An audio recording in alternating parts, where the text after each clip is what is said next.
Local investment may sound exotic, but opportunities for putting your savings to work in your community are becoming more common and more lucrative.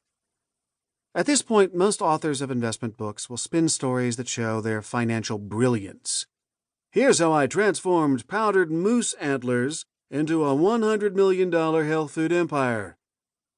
Instead, I will tell you an embarrassing story of my own short-sightedness that almost drove me into bankruptcy. If I knew then what I know now, I could have prevented more than a decade of serious financial struggle. My mistake, however, is now your opportunity. One of my favorite Gary Larson cartoons is of a crisis clinic on fire, floating down a river, about to plunge over a waterfall. That's what my life was like in 2008. That was the year I had decided to divorce, start paying child support for 2 young children, move into a new house, and take a new job. Then the financial crisis hit. My new job vanished, and opportunities for consulting work were drying up. Having been married to a talented law professor with an expertise in family law, please don't laugh, I was struggling to keep up with punishing custody payments and lawyer bills. The one financial bright spot was that my spouse had accumulated a significant pension, and we agreed, as part of our divorce settlement, that half would be transferred to me. Normally, you cannot touch tax-deferred funds like these until you retire, and if you do, you will be sacked by the Internal Revenue Service, the IRS, with a 10% penalty. But when a court orders the redistribution of marital assets, you can use them immediately without penalty. Ordinary taxes are taken out of money you withdraw, and then the funds are yours. I decided to use the proceeds to pay off all my debts, credit cards, automobile, various personal loans. I thought it would be smart to begin my new life with a clean financial slate. About a year later, as I was doing my taxes, I learned something the divorce attorneys never warned me about. The transfer of funds pushed me into a substantially higher income bracket, and the much-dreaded alternative minimum tax kicked in.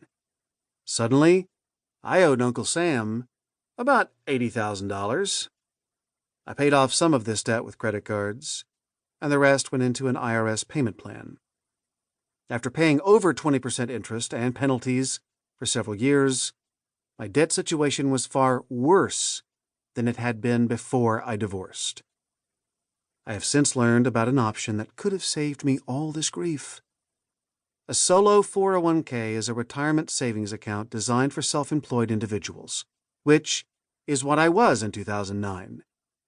I could have transferred my former wife's pension into that account and given myself a 5-year, $50,000 loan to pay off all my debts. There would never have been an awful tax bill from the IRS. In fact, no taxes would have been taken out of the transfer at all, because I would have rolled it over directly into another tax-deferred account. And instead of paying over 20% interest to credit card companies for years, I could have paid my solo 401k back at 5% interest over 5 years, and the literally tens of thousands of dollars of interest I had paid to Visa and MasterCard would have instead gone straight into my retirement account. Rather than being broke with massive debts in front of me, I would have paid everything off in 5 years and had a healthy nest egg for retirement. Smart local investing in myself would have paid huge dividends.